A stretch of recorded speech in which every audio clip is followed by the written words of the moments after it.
Bien, bienvenue à toutes et à tous pour ce dernier épisode de la saison 4 2016, sachant que comme toute saison, elle est à cheval sur les deux exercices et elle se terminera en fait en juillet 2017. Donc vous n'avez pas fini de nous voir hein, avec cette nouvelle fréquence, puisque maintenant c'est 100% en ligne, 100% en live pour ceux qui ont la chance et nous font l'amitié d'être là à chaque fois. Et sinon, bien sûr, c'est en replay. Et ça, c'est bien sûr très facile parce que ça permet à ceux qui ne peuvent pas être présents le jour J à l'heure dite de revoir de façon systématique ces épisodes. Donc 25 épisodes pour la saison 4. Nous en sommes au 9e. Et donc là, on va parler du zapping de la formation comme il se doit. Donc pour ceux qui ne nous connaissent pas, hein, puisqu'il y a au moins une petite nouvelle aujourd'hui parmi nous, voilà à quoi on ressemble, enfin presque maintenant, nos coordonnées, et puis voilà le programme de ce petit zapping. On va passer donc une demi-heure ensemble sur ces sujets-là, et l'idée c'est bien sûr de pouvoir échanger et répondre à vos questions si vous en avez. Alors, on va démarrer par la startup du mois qu'on a découvert récemment, Lemon Learning. Très souvent, on se pose la question quand on a développé une application informatique et qu'on se rend compte qu'elle est un petit peu plus dure à prendre en main qu'on imaginait, de comment combler cette difficulté. Et donc, en général, on parle de formation qu'on fait souvent un petit peu tard avec pas beaucoup de moyens. Et on essaye de combler les lacunes de l'aide ou de l'assistance en ligne qu'il y a ou qu'il n'y a pas dans les logiciels. Lemon Learning propose de rajouter aux applications informatiques une couche learning pour former donc à vos applications que vous avez développées pour les clients ou l'application interne. Alors pour ceux qui connaissent des applications équivalentes, il y a No More qui propose une solution qui rajoute au logiciel une couche de formation. Il y a aussi l'historique Asima qui avait démarré en proposant non pas de l'aide mais de la traduction automatique d'applications. Et cette solution donc vient récemment sur le marché. C'est une startup qui maintenant a des clients et fonctionne bien. Le principe, c'est donc une fois que l'application est développée, eh bien en fait, il y a un logiciel, Lemon Learning, qui vient capturer les écrans de l'application et les scénarios d'utilisation du logiciel, écran par écran, champ par champ, bouton par bouton, et vous propose de faire des scénarios d'apprentissage, soit pour guider l'utilisateur, soit pour le dépanner quand il est sur un écran qui ne sait pas s'en servir, soit pour lui faire faire des exercices. Donc, ça reprend au moins toutes les fonctionnalités des solutions existantes et précédentes, et ça y apporte aussi une petite couche un peu plus formation que ce qu'il y avait dans les autres applications, avec notamment l'ancrage mémoriel. C'est-à-dire que tant que vous avez des difficultés pour exécuter certaines actions ou certaines tâches sur l'écran, continue à vous apporter de l'aide. Et puis sinon, une fois que vous avez démontré que vous savez l'utiliser, cette partie-là disparaît automatiquement. Voilà, donc c'est assez intéressant de pouvoir rajouter après coup une couche de formation ou d'information ou d'exercice à certains logiciels. La contrainte, c'est que les applications sont plutôt des applications métiers, donc habituellement maintenant qui sont des applications web qu'on utilise à travers un navigateur. Mais ça marche donc avec les applications Google, avec Salesforce, avec Office 365, avec Oracle, SAP, etc. qui maintenant toutes ces solutions de développement informatique s'exécutent en mode web dans des navigateurs. Et puis voilà, ça permet de déployer rapidement de la formation indépendamment du développement du logiciel, sans être obligé de travailler avec l'équipe informatique, mais on peut le faire après coup. Bien évidemment, même si le logiciel change un peu, s'il y a des choses nouvelles, il faudra juste combler les trous en formation, mais si le logiciel change un peu de mise en forme, etc., sans être radicalement différent, l'aide en ligne continue à fonctionner. Ça permet aussi éventuellement d'avoir des versions multilingues. Alors là, c'est très adapté à des surcouches formation, à des solutions applicatives existantes. Et puis, je dirais que c'est assez propre comme exécution, alors qu'habituellement, c'était pas forcément des solutions très esthétiques ou très élégantes. Ça reprend les codes des applications habituelles. Enfin voilà, c'est quelque chose qu'on peut assez facilement conseillé ou utilisé quand on est sollicité pour faire de la formation à des applications informatiques. Voilà, sachant que c'est une jeune boîte qui a maintenant, il va rentrer dans son troisième exercice, qui a un bon développement, des gros clients déjà, hein, puisqu'ils travaillent notamment pour Allianz, pour lequel ils ont fait des gros déploiements. Ils sont très souples, ils sont aussi à la recherche de partenaires dans l'univers de la formation, on va dire traditionnel, ceux qui voudraient compléter leurs offres et passer des accords avec eux. Je pense qu'ils sont assez intéressés et ouverts là-dessus. Peut-être que toi, Stéphane, je crois que tu as rencontré Pierre de Lemon Learning récemment. Est-ce que vous avez pu arriver à faire des choses ensemble? Alors, le rendez-vous a été décalé à début janvier, mais j'ai trouvé, de ce que j'ai vu de la solution, une solution effectivement fonctionnellement très intéressante. Et Pierre me semble être quelqu'un de brillant. Donc, en l'étage, effectivement, on va aller plus loin pour euh, envisager d'utiliser cette solution dans le cadre de l'accompagnement de nos clients sur les formations à leurs applicatifs métiers. C'est clairement une solution qui nous plaît. Alors, donc, Lemon Learning était présenté là, lors de Learning Now le 8 décembre dernier avec 15 autres sociétés qui venaient présenter leurs innovations en formation. Et dans ce domaine-là, sur la formation aux applications informatiques, il n'y avait pas grand-chose de nouveau depuis effectivement les solutions de Nomor ou la CIMA. Et donc là, il y a un petit trublion qui nous a paru intéressant de signaler et qui utilise de façon très maligne effectivement les technos d'aujourd'hui pour faire que ces applicatifs soient, on puisse s'entraîner et se dépatouiller tout seul face à la machine grâce aux guides interactifs qu'ils incorporent. Donc si vous avez le loisir de creuser et si vous en avez l'utilité, on vous conseille fortement de regarder cette petite boîte avec un type effectivement très malin à sa tête, qui est ingénieur de formation et qui a fait HEC entrepreneur pour compléter et se développer dans la sphère formation qui était son dada. Vous arrivez juste à dire deux, trois mots de plus par rapport au multilingue. T'as une question plus précise ou tu... Et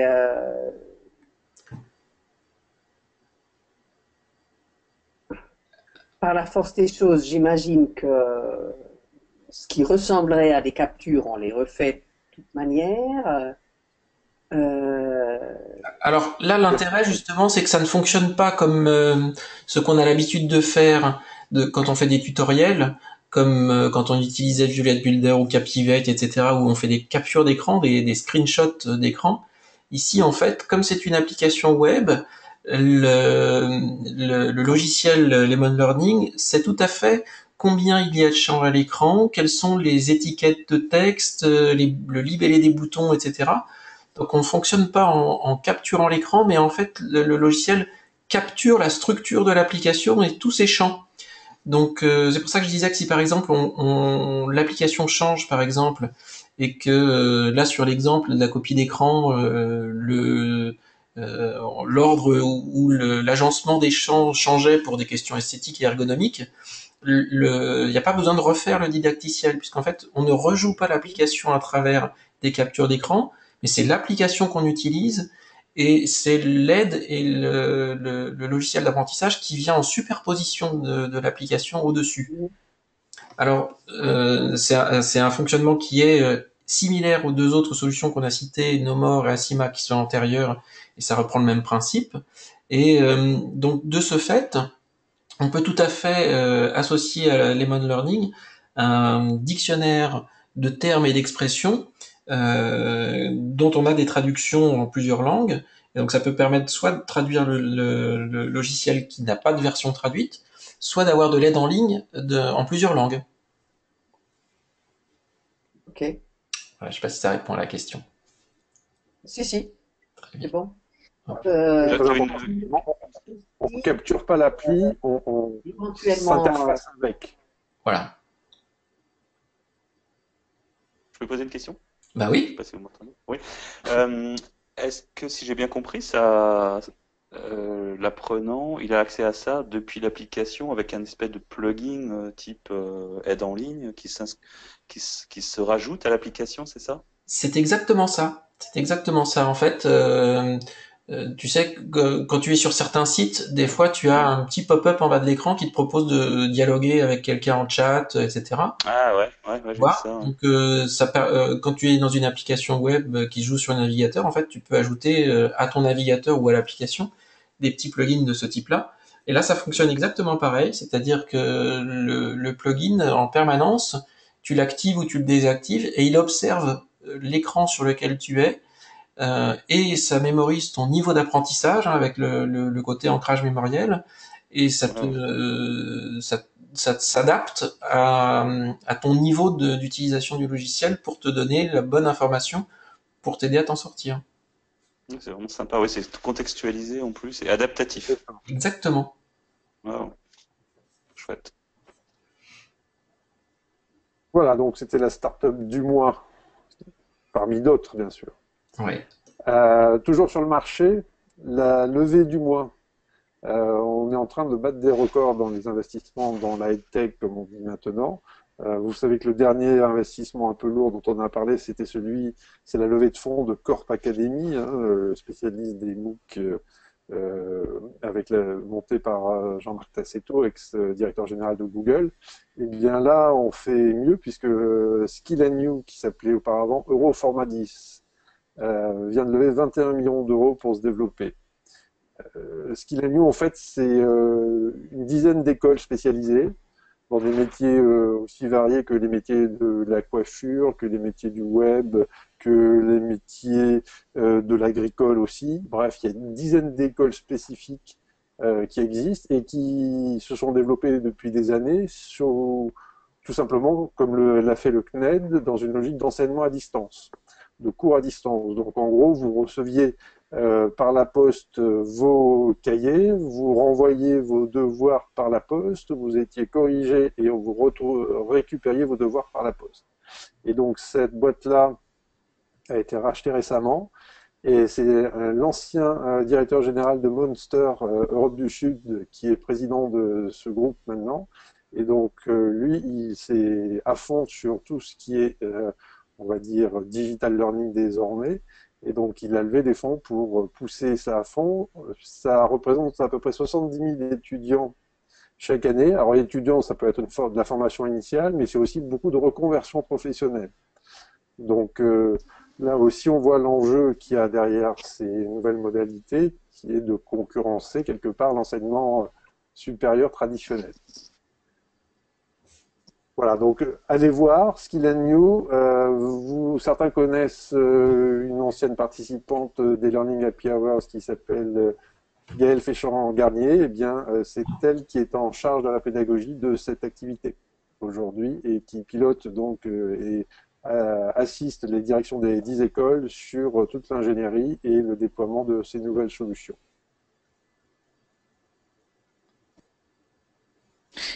J'ai une question, Philippe.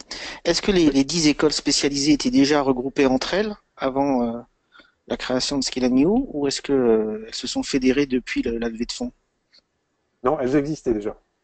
Elles Mais existaient sous elles le étaient déjà format. elles fonctionnaient déjà en réseau? C'est Voilà, Euroformat. alors, c'était le même groupe, mais on ne peut pas dire qu'il y ait eu un vrai fonctionnement en réseau. Voilà, donc il y avait très peu de moyens communs, et en tout cas pas dans cette dynamique de digital. On était vraiment sur D'accord. de l'enseignement à distance traditionnel avec de l'édition papier, du cours envoyé, des équipes de profs, des modalités pédagogiques qui étaient un petit peu combinées, mais c'est tout. Alors, ce qui est intéressant, c'est qu'il y a deux choses. Un, c'est le montant de la levée de fonds. 21 millions d'euros, c'est pas une paille. Même si par rapport aux levées de fonds dans le domaine des high-tech, c'est peu. Mais 21 millions d'euros comparé à ce qu'a levé Corp Academy ou ce qu'a levé Klaxoon, etc., c'est une forte somme. Et la deuxième chose qui est intéressante, c'est qu'il n'y a pas de notion techno derrière ça. C'est donc l'activité de formation et la volonté des dirigeants d'aller vers de la formation un peu plus digitale qui intéressent les investisseurs. Parce qu'ils n'ont pas de technologie à vendre, il n'y a pas d'application, il n'y a pas de voilà, il y a pas de software derrière cette levée de fonds. C'est simplement l'intérêt pour l'éducation et la formation avec un peu de digital dedans. Un peu et de plus en plus, mais c'est un format très traditionnel initialement. Donc, hormis le fait que ça soit de la formation à distance, mais c'était sous forme plutôt papier qu'autre chose. Donc voilà, c'est vraiment un sujet intéressant parce que ça fait écho au levée de fonds qu'il y a eu sur Open Classrooms, où là c'est une formation à distance également, mais à travers des MOOC, et là c'est pas le cas. Donc il y a une sorte d'assimilation de la part des investisseurs de toute la sphère formation et pas forcément la partie logiciel et software.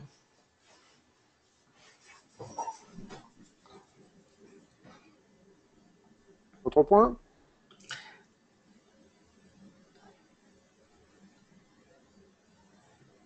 Alors, est-ce que vous avez vu passer ça? On n'est pas tellement dans le champ de la formation ici, mais on trouvait que c'était assez intéressant de vous signaler ça, puisque dans les différents ateliers qu'on a pu avoir ou précédemment autour des problématiques de l'attention, notamment sur le neurolearning, etc., Nadia Medjad, qui est intervenue quelques fois avec vous, soulignait le fait que la capacité de l'individu, et notamment du jeune individu désormais sur le marché du travail, à se concentrer et à être attentif ne dépassait guère les 10-15 minutes. Et donc, ce que l'on commence à constater en formation, en disant qu'il faut du coup varier les activités, qu'il faut rompre, j'allais dire, sur un timing assez court les modalités qu'on utilise, et bien là, vous le voyez apparaître très clairement dans le monde de la télé et notamment des séries. Deux choses intéressantes. Donc, c'est ce sont des formats très courts, puisque c'est 10 minutes l'épisode. Ce sont des séries qui font 10 fois 10 minutes, donc 10 épisodes de 10 minutes à chaque fois, avec le pari de dire que finalement, ces choses-là, on va les consommer en plus sur mobile, et dans des temps morts, et bien sûr dans les transports. Et donc, c'est une application, hein, c'est pas un service web qui a été développé, c'est vraiment une application mobile développée par Canal+, et avec un contenu spécifique à ce format-là. Donc, je vous invite à le regarder, c'est assez sidérant parce que les tournages sont faits aussi pour le mobile. C'est-à-dire qu'ils ont défini un format de com, on va dire, ou de vidéo qui est vraiment lié à cette application mobile sur ce concept de mini-histoire, pardon, très dynamique qui vous sont proposées. Donc voilà, c'est pas ce qui va arranger, j'allais dire, la capacité de nos clients ou consommateurs de formation à se concentrer au-delà de 10 minutes. Mais il faut bien avoir en tête que ça va encore les acculturer à aller sur des séquences courtes, sur des choses qui sont très denses, dans lesquelles on fait appel au maximum à l'émotion pour la mémorisation. Donc ça aussi, c'est en termes d'acculturation des populations que nous avons à former, ça, c'est un élément de conditionnement finalement de leur mécanique cérébrale. Vous aviez vu passer cette info? J'aurais voulu savoir si les épisodes, ils avaient un lien entre eux. Oui. Oui, dans la série, oui. Chaque épisode, on raconte une petite histoire découpée en 10 épisodes de 10 minutes. Ok, donc ça fait finalement un long métrage qui est découpé en 10, mais avec quand même une progression. On peut pas prendre le quatrième épisode. C'est un peu le principe des séries, c'est-à-dire que chaque épisode a quand même un début et une fin. Donc, Ça dépend des séries. Là, je regardais par exemple sur Netflix, c'est une série justement aujourd'hui, Black Mirror. Je sais ouais, pas si vous ouais, connaissez. ouais. Ouais. Voilà. Bon, la thématique, on va dire générale, c'est un peu sur un peu les dangers des nouvelles technologies, on va dire, mais chaque épisode, tu peux le regarder complètement indépendamment. Donc, Ouais, c'est ça. Donc, si tu veux avoir l'histoire en entier, il faut regarder les 10 épisodes, mais un épisode d'accord. seul peut te donner envie de regarder la série ou pas, et t'as quelque chose qui s'est déroulé avec un début et une fin en 10 minutes. Moi, Il y a un abonnement? alors c'était gratuit jusqu'il y a peu, et puis mais comme C'est avec payant. Canal+, ça a toujours des formules de découverte quand il y en a une qui termine, l'autre démarre. Donc je suis pas retourné récemment, mais je pense que tu peux voir des extraits ou quelques épisodes de quelques séries D'accord. sans avoir à t'abonner. Ok, sympa. Comme le dit Philippe, moi j'ai deux petites choses pour mettre ça en perspective avec la formation. Effectivement, on n'est pas en train d'habituer, enfin un peu les gens à avoir de l'attention en motivant leurs émotions, parce que vraiment la scénarisation elle est sûre, l'attention est captée par des émotions provoquées par le tournage. Simplement, on exploite cette capacité à avoir de l'attention quand on ressent une émotion. C'est inné et donc ça ne s'acquiert pas. Mais par contre, on peut effectivement avoir après l'envie et le réflexe d'avoir de l'émotion pour attirer l'attention si tant est qu'on a apprécié. La deuxième chose, c'est qu'effectivement, on va de plus en plus vers des formats courts. Donc quand on parle de micro-learning ou de M-learning, le M veut dire mobile et micro. Donc la deuxième tendance, c'est qu'au-delà des formats courts et de l'émotion, on va de plus en plus vers le mobile, ce qui n'est pas une découverte, hein, puisqu'on a dépassé le mois dernier, les mobiles consomment plus de web que les ordinateurs, que les PC. Donc la majorité de ce qu'on fait maintenant sur le web, on le fait plutôt avec un mobile ou une tablette qu'avec un ordi. Ça, on le savait déjà que ça allait arriver, mais c'est arrivé il y a à peu près un mois. La deuxième chose, c'est que contrairement à ce qu'on pourrait penser, nos jeunes générations sont pas forcément des gens qui ont une capacité d'observation tellement faible qu'au bout de 10 minutes, ils n'en ont plus. Parce qu'il y a une autre tendance actuellement liée aux séries, c'est de regarder les séries à plus vite que la normale. C'est-à-dire qu'un épisode d'une série normale dure 40 à 50 minutes, et quand on le regarde sur son ordinateur, on a toujours la possibilité de faire défiler plus vite que la normale. Et il y a une tendance aujourd'hui, il y a beaucoup de gens qui regardent des séries à double vitesse. Alors ça veut dire que les gens Ah, respectent quelle rien horreur. plus vite, mais on comprend quand même. Et, et donc il y a pas mal de gens pour gagner du temps, pour se regarder une série complète, la série des épisodes, Ah, pour défiler les épisodes plus vite que la normale. je trouve ça terrible. Par rapport au côté artistique. Oui, d'accord. Ça fait tout, on est d'accord. Mais ça veut dire que, tu vois, les jeunes générations sont pas forcément des Ah lampes là là, mou ouais. de Ouais. cerveau, hein. Ah, c'est dingue. Je crois que sur toutes les vidéos YouTube, on peut régler effectivement la vitesse de défilement. Tout à fait, tout à fait. Oui, mais autant je comprends, par exemple, pour un podcast, la vidéo, là, t'as envie d'aller parfois un peu plus vite, tout ça. Bon, mais je veux dire, une série, en principe, bon, il y a tout le côté artistique, la mise en scène et tout ça, et je trouve que de l'accélérer comme ça, je trouve ça terrible. Mais bon, Ouais. Ça cache tout un peu, on est d'accord. ouais. Ah, là, Jean-Marc, tu vas peut-être avoir des commentaires à faire, puisque c'est... Alors, c'est le groupe Lefebvre-Sarru qui met un autre pied, j'allais dire, dans le monde du digital learning, puisque d'après nos informations ici présentes, il y a un site que je vous engage à aller voir qui s'appelle smartcoaching.net et qui en fait met à disposition majoritairement du grand public, on va dire c'est ça qui est ciblé dans un premier temps, c'est-à-dire vous et moi en tant que consommateurs de formation, un certain nombre d'applications mobiles, là aussi, hein, on est bien sur du mobile learning, ce qui est développé là, et notamment sur le développement personnel, puisque la promesse c'est en gros ma vie en mieux en 15 minutes par jour.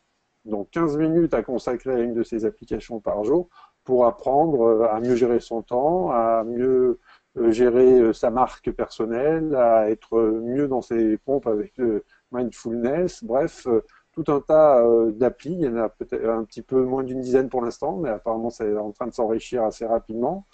Et le tout est accessible dans les deux stores, celle de Google et celle d'Apple. Donc l'idée, et je parle sous le contrôle de Jean-Marc, bien sûr, tu pourras compléter, mais c'est vraiment de tester à la fois le marché grand public du développement personnel et de la formation par mobile. Vous voyez que le coût est réduit, c'est-à-dire que vous avez, comme on le fait d'habitude dans ce genre d'application, vous avez un accès gratuit en gros au premier module pour vous tester un peu, et ensuite vous avez de l'achat in-app, comme on dit, c'est-à-dire la possibilité de débloquer l'ensemble des modules qui sont proposés, 5 modules par application à chaque fois, pour en gros 10 euros, si vous débloquez tout, ou c'est 2,99 € par module si vous vouliez et y aller au compte-gouttes si vous voulez être sûr de la qualité de la solution qui vous est proposée. C'est plutôt bien fait sur le plan tant technique, sur le plan pédagogique, c'est assez progressif.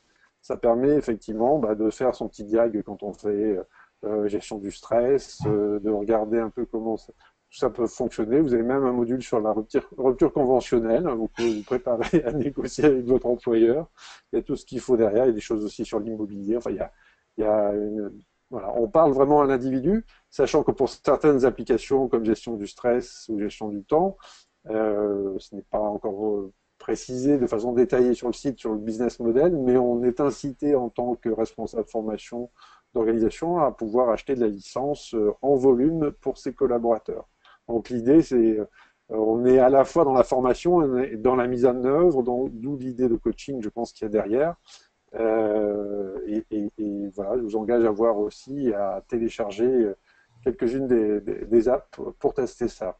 Jean-Marc, toi qui es au sein du groupe, tu peux nous en dire deux mots peut-être? J'en sais pas énormément plus parce que vous êtes toujours bien renseigné, mais en fait, je vais rencontrer la chef de projet dans quelques jours justement qui doit me présenter ça plus longuement. Mais j'ai quand même déjà pu tester notamment l'appli sur la gestion du temps. Ce que je peux dire, c'est que je trouve que l'ergonomie, elle est vraiment particulièrement bien soignée. En fait, c'est du contenu qui est vraiment, c'est pas une adaptation. Ouais, d'un contenu qui aurait été fait sur ordinateur, c'est vraiment fait pour un mobile avec des séquences, on va dire, un peu expositives, mais plutôt sympa, et puis des petits exercices. Enfin, je trouve que c'est vraiment chouette, quoi. Enfin, je dis pas ça parce que je fais partie de ce groupe, mais je trouve que franchement, Voilà. c'est vraiment sympa. Enfin, Alors, le skin, tout ça, enfin, je sais pas ce que vous en pensez, mais c'est Alors, très ça a chouette. été développé avec la solution Teach on Mars. Ouais, c'est ça. On n'a pas beaucoup le choix en c'est ce moment comme solution pour développer du contenu de formation mobile, du vrai, hein, celui donc que tu qualifies d'assez ergonomique et sympathique et qui n'est pas une adaptation de ce qu'on pourrait avoir sur un grand écran d'ordi, mais vraiment un contenu euh, très mobile, quoi, enfin avec les codes ergonomiques et visuels d'une application mobile, dans le découpage aussi, dans la tonalité, dans le rythme. Voilà, c'est vraiment quelque chose qui est très adapté à l'usage en cours et avec ce type d'appareil. On aurait aimé que ça soit un peu plus gamifié. Il n'y a pas la notion, par exemple, de challenge de groupe ou ce genre de choses. On est un petit peu seul à se former devant son écran, mais ça, c'est pas tout à fait de la faute des développeurs, enfin des auteurs du contenu. C'est un peu le déficit d'applications qui permettent de développer des contenus mobiles qui n'est pas pléthorique en ce moment, et donc on fait un peu avec ce qu'on a. Ouais, c'est vrai, en termes de pédagogie, c'est vrai que c'est pas révolutionnaire. Mais par contre, ça s'adapte bien aux usages nomades.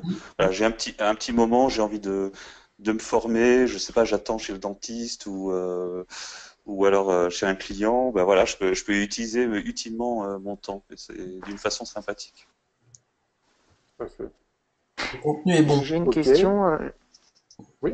Jean-Marc. Est-ce que le contenu, on doit aller le chercher sur le thème qui nous intéresse, ou est-ce qu'il est poussé par la techno par rapport à un module précédent qu'on aurait fait ou Alors, moi, ce que j'ai pu voir, en fait, c'est que c'est des applications. Donc, il y a une application par thème. C'est ça. Donc, moi, j'ai téléchargé celle sur la gestion du temps, qui s'appelle, je sais plus comment d'ailleurs, mais et donc on m'a donné le nom, quoi. Donc après, j'en sais pas beaucoup plus hein, sur la façon dont. C'est pas une application globale qui te propose une collection de Non. cours, c'est une application par cours. Des applications. Voilà. D'accord. Et tu suis ton parcours. Tu t'arrêtes au début si tu veux pas payer, et plus tu payes, plus tu peux regarder la fin. Ça plus l'information D'accord. précédente sur les petits contenus, ça veut dire que quand on est producteur de formation ou qu'on vend des contenus de formation ou qu'on en fabrique, ça va quand même interpeller les clients et l'économie autour de ce qu'on vend, à la fois sur la durée et à la fois sur le prix. C'est-à-dire que quand avant on raisonnait en jours, maintenant en formation on raisonne en heures, Et quand avant on raisonnait en kilo-euros, là on va plutôt raisonner en dizaines d'euros. Donc ce n'est pas encore le gros du marché qui se compte en minutes et en euros, mais ça veut dire qu'il y a quand même une tendance de fond sur ces deux critères-là, avoir des métriques qui vont quand même beaucoup changer. C'est-à-dire que si on comptait vendre à l'heure de formation et qu'on ramène aujourd'hui ce que ça coûte pour 10 minutes ou un quart d'heure par jour, ça vaut pas le même prix. Donc il va falloir essayer de trouver des unités de mesure un peu différentes pour rester dans le, dans la capacité à vendre au client le vrai prix que coûte la construction ou la diffusion de contenu de formation. C'est une question que j'allais vous poser. Est-ce qu'on a aujourd'hui une idée d'un coût moyen de production d'une ressource pour mobile learning classique en comparaison de ce que ça coûtait ou ce que ça coûte en e-learning sur Le gros là encore est-ce que le gros du coût, tu sais, il est dans la conception et dans la production des médias. Après, l'outil d'assemblage que tu utilises, Storyline ou Articulate n'importe quel autre outil qui faisait du contenu e-learning, ou que tu utilises Teach on Mars ou Pangon d'autres solutions qui permettent de faire du mobile. En fait, le gros du coup, il n'est pas tellement dans l'assemblage final avec l'outil qui va servir à diffuser sur mobile ou qui servait avant à diffuser sur e-learning. Le gros coup, il est dans la conception pédagogique, la rédaction des contenus et la production des médias, les illustrations, les photos, etc. Donc, c'est pas parce que le écran par écran, il y en a un petit peu moins que faire plus concis ou plus petit coûte moins cher. J'avais une ok. question. Est-ce que tu penses que ça peut concurrencer à terme les LMS, ce genre d'appli? Alors, je peux même te dire que c'est même pas une tendance, oui, parce que chez L'Oréal, par exemple, ils misent à fond sur l'utilisation du mobile pour se former et le contenu qui est diffusé à travers les applications mobiles qui poussent, un peu comme là, tu vois, tu as des applications par thématique. Eux, ils ont des applications par profil ou par métier, etc. Et à l'intérieur, ça fonctionne un peu comme des chaînes YouTube où tu sélectionnes tes thèmes, tes centres d'intérêt et après, le contenu que tu regardes à travers ton application, il vient du LMS. Mais en fait, le LMS, tu le vois plus. Donc, je suis tout à fait d'accord avec toi. C'est un vrai concurrent des LMS, de la partie visible du LMS. C'est-à-dire le front office du LMS va disparaître au Mhm. profit d'applications que tu télécharges sur ton mobile ou sur ta tablette. Après, le contenu, il peut venir de ton LMS, le tracking, il peut se faire continuer à se faire sur le LMS, mais si tu veux, la notion de portail de formation qu'avait un LMS va disparaître au profit d'applications dédiées à des thématiques ou des profils métiers. Et ces applis, enfin, les nouvelles startups là, qui lancent ces applis, en général, elles proposent pas de LMS classique, on va dire. C'est quelque chose Alors, de nouveau qui se substitue, enfin. exactement, en fait, ces applications-là considèrent que le LMS est, enfin, Ouais, c'est il est un passé. garage de stockage des contenus et voilà. Alors, Ouais, ouais, c'est ça. certains font l'effort de interconnecter les statistiques collectées au sein de l'application avec un LMS pour pouvoir consolider des tableaux de bord individuels, de groupe, etc. Mhm. Mais elles présentent en général tout leur propre système de statistiques qui te permettent de savoir qui a vu quoi quand. Donc en fait, tu exploses même le LMS en petits morceaux en ayant consulté les statistiques application par application.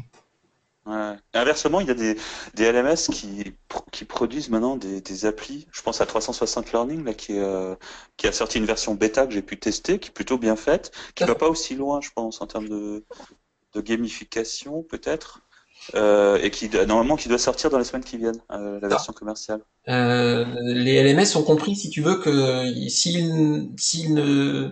Parce que pratiquement aujourd'hui, tous les LMS te disent ça marche sur un mobile, mais à travers le navigateur du mobile, c'est-à-dire que tu lances ton Safari ou ton Chrome si tu es sur Android, et puis tu tapes une adresse web et tu te connectes à un mini-site qui joue sur mobile.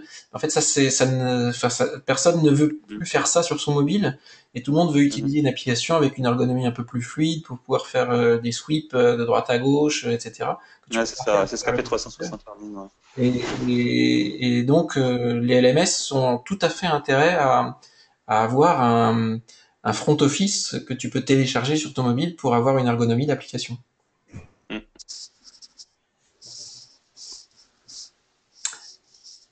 On enchaîne parce qu'on est à la bourre. Ben oui, du coup, on va presque faire 3 quarts d'heure.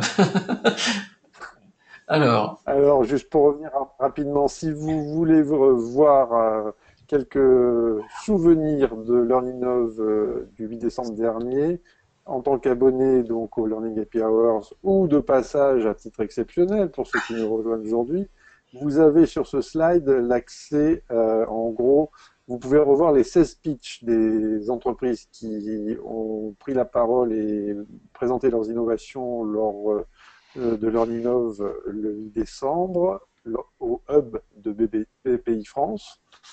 Donc il y a l'intégralité, tout en vidéo, tout a été capturé, tout est disponible.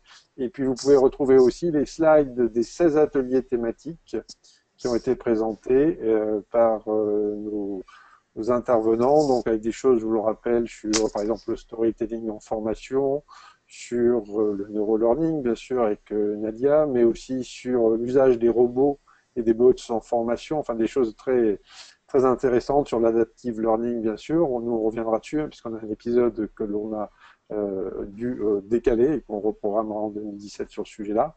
Voilà, donc vous verrez que c'était une belle journée, puisqu'on était pratiquement 300 sur la journée chez BPI France pour partager l'innovation en formation. Et je crois que c'était effectivement, comme tu as dit Jean-Marc, assez apprécié de tous ceux qui étaient là. voilà. Alors donc, J'y étais, j'ai trouvé ça aussi très très bien. voilà, merci. Vous aurez demain, donc comme à chaque épisode, disponible par mail et via l'application dédiée Learning Happy Hours, vous aurez le support de présentation et le replay vidéo. Donc si vous oubliez le lien et le mot de passe, vous l'aurez dès demain dans votre boîte mail. Alors, un petit coin de la techno, ça se fait de plus en plus dans les événements et ça a été un peu démocratisé aussi en salle avec des petites boîtes comme Klaxoon, etc. Donc, quand on a besoin de faire interagir un groupe de personnes et euh, quand on commence à être suffisamment nombreux pour que ce soit difficile de gérer les prises de parole ou le passage de micro dans la salle, souvent on fait appel à un mur interactif où les gens peuvent poser des questions, réagir, etc. Il y a pas mal de solutions dont vous devez connaître déjà Slidoo, BY qu'on a utilisé au LearnInnov, enfin il y en a pas mal. Et là celui-ci est assez intéressant parce que par rapport à tous ceux qui sont plutôt payants, assez peu ont cependant la possibilité, c'est une particularité un peu française, de pouvoir poser une question ou publier une humeur par SMS. Dans toutes les applications américaines, en général, c'est Twitter ou l'application elle-même. Mais en France, il y a encore pas mal d'utilisation de SMS. Et pour les gens qui n'ont pas du tout envie de télécharger une application ou de même de se connecter à n'importe quel site, de pouvoir envoyer au 13 18 18 un commentaire, une question par SMS et que ça apparaisse sur le mur projeté pendant l'événement, c'est assez intéressant. Donc il y a une version gratuite pour vous permettre de tester ça. Ça permet donc de projeter tweet par tweet au fur et à mesure qu'ils avancent ou un mur entier de commentaires ou de questions. La même chose issue de SMS. Des photos qui seraient prises et postées via Instagram avec un hashtag un tag qu'on personnalise pour l'événement. On peut personnaliser l'écran, l'environnement, les messages, les consignes, le logo, etc. Ça permet la modération, c'est-à-dire qu'on peut éviter la publication en direct de messages, de questions, de remarques, de photos, mais les modérer au fur et à mesure et ne diffuser que celles qu'on juge intéressantes. C'est un peu le retour de la censure, mais quelquefois c'est un peu utile. Voilà, il y a pas mal de choses comme le replay, on peut revoir un flux. C'est une solution qui est assez sympa, en plus elle est française. Donc je vous invite à aller tester cette petite chose-là, ça peut être assez utile quand on veut dynamiser une conférence, un événement ou autre. Et c'est quoi leur modèle économique si c'est gratuit? Alors il y a une version gratuite, puis après c'est payant, mais c'est un prix très modeste par rapport aux autres solutions. Très rapidement sur Slidoo par exemple, on peut monter à 300 ou 400 $ par événement. Là, il y a des versions qui sont à 50 euros qui te permettent de tout faire avec un nombre d'événements illimité. Enfin voilà. Donc ils ont un modèle économique où tu payes un abonnement pour avoir accès, par exemple, à la modération, mais à un prix tout à fait raisonnable par rapport aux autres solutions existantes. Les fenêtres qui font mur interactif, vous avez eu l'occasion de tester? Comment? Les fenêtres qui font mur interactif, vous avez eu l'occasion de tester? Non. Chez la paire, les fenêtres. Ah, je C'est quoi les pose une question fermée. C'est un truc qui m'intrigue parce que je trouve ça intéressant suivant dans quel genre de configuration de salle on peut se trouver. Hmm. Ben, je vous enverrai deux, trois petites infos, puis peut-être en parler une prochaine fois. Ouais, ah ouais. Absolument.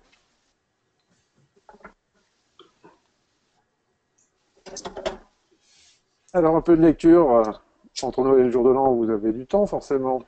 Donc, profitez-en. On vous signale l'ouvrage qui est sorti de Jacques Rodet. Jacques est intervenu l'année dernière dans la saison 3 pour nous parler de sa spécialité qui est le tutorat et notamment l'accompagnement dans les MOOC désormais. Donc, il a formalisé son expertise à travers cet ouvrage qui insiste notamment sur la partie amont, qui est l'ingénierie tutorale, c'est-à-dire comment préparer en amont le dispositif d'accompagnement, sachant que ça va devenir, ou à mon sens, c'est quelque chose d'essentiel dans les dispositifs de digital learning, et notamment au cœur des MOOC. Ce qui commence à émerger, vous voyez assez fortement, si vous regardez les offres d'Open Classroom et de Corp Academy, ou encore de Youno, c'est que là où on disait le MOOC c'est open, c'est gratuit et tout le monde y va et tout le monde ne va pas au bout, ça par contre on en était bien convaincu. Là, le tutorat est la condition pour augmenter le taux de complétion de façon assez forte. Et donc chacun y va de ses offres dans ce domaine-là. Et donc Jacques, lui, est un très très bon spécialiste et le bouquin décrit bien ce qu'il y a à mettre en œuvre et à penser pour faire que le montage du tutorat et donc le déploiement du tutorat derrière soit un succès. Donc si vous avez quelques heures à consacrer à cette lecture, on vous incite à le parcourir. Voilà, sachant que Jacques est un peu généreux et ne fait pas que parler de l'expérience, mais il donne aussi beaucoup de conseils très pratiques avec des outils, avec des grilles, avec enfin voilà, c'est pas simplement le récit d'un expert, c'est aussi un très bon support pour faire des choses efficaces et profiter de son expérience dans le domaine. Il avait développé un jeu, je me souviens, Oui, l'ingénierie il y a tutorale. plusieurs méthodes, Ouais, ça notamment s'inspire aussi de en ça. conception Oui, pédagogique, très intéressant. Mm. C'est vraiment un expert du e-learning à l'origine et il s'est vraiment spécialisé ensuite sur tout ce qui est coaching, tutorat, des dispositifs e-learning. Mm. Il est enseignant aussi dans plusieurs universités. Bon, juste pour mémoire, mais ça vous l'avez en tête, 24-25 janvier, e-learning forum, un espace Champéret à Paris, donc pas mal d'exposants, hein, c'est, je pense, pour la deuxième ou troisième année de suite que le salon grandit assez fortement. Nous y serons présents et on animera un certain nombre d'ateliers, de conférences que vous avez sous les yeux, donc vous êtes les bienvenus. Et puis, dernière petite info, alors difficile à lire à l'écran, mais vous aurez le document. Voilà, ça c'est notre petite minute publicitaire. On lance un nouvel événement le 30 mars autour des MOOC et du mobile learning.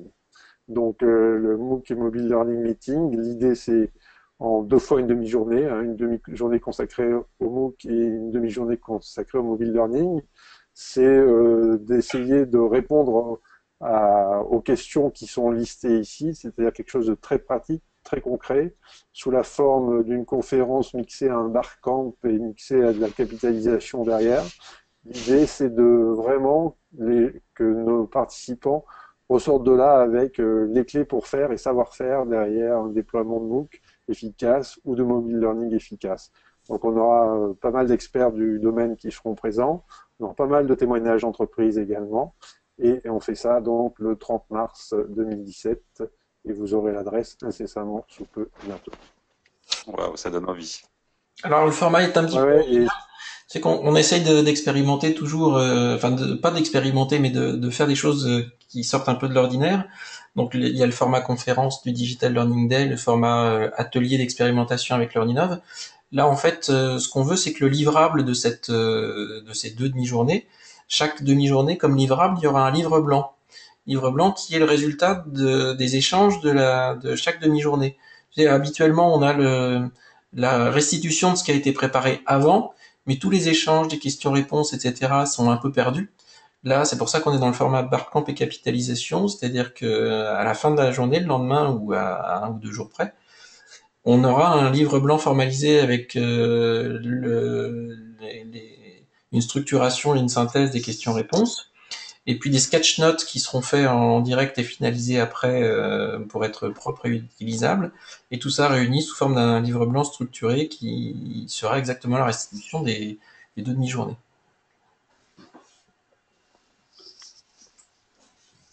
voilà.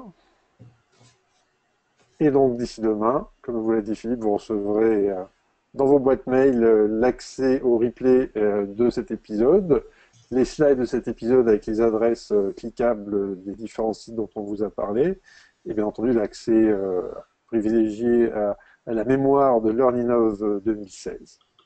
Tout ça accessible via votre boîte mail ou via l'application, bien entendu, Learning Happy Hours, que vous avez tous en poche, bien entendu. Elke nous a mis en question-réponse le lien pour les fenêtres murs interactifs. Une grande découverte pour nous. Merci Elke.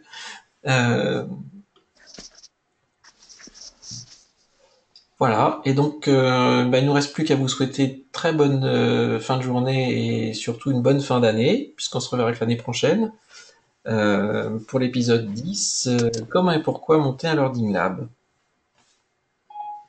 Voilà, donc on voulait vous souhaiter une très belle année 2017 et puis on va tâcher de vous accompagner sur la route du digital learning et de l'innovation en formation, puisque vous faites l'amitié d'être abonné. Et donc on se retrouve le 17 janvier 2017, même heure, même endroit, c'est assez facile. Et on vous dit à bientôt. Merci beaucoup. Merci. Bonne année à vous. Bonne fête à vous. Merci. Merci. Bonne année.